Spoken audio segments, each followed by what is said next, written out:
Hello everyone, welcome to Wire Network. In this video, we are going to show you how to upgrade MikroTik RouterOS 6 to version 7. First, access your MikroTik router board via Winbox or Webfig. Before you begin, determine the current version of RouterOS firmware installed on your router.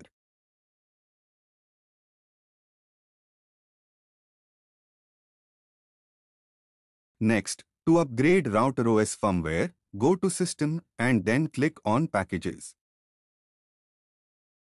Next, click on the Check for Updates. Next, select Upgrade on Channel drop-down menu. After selecting the upgrade, latest firmware is shown.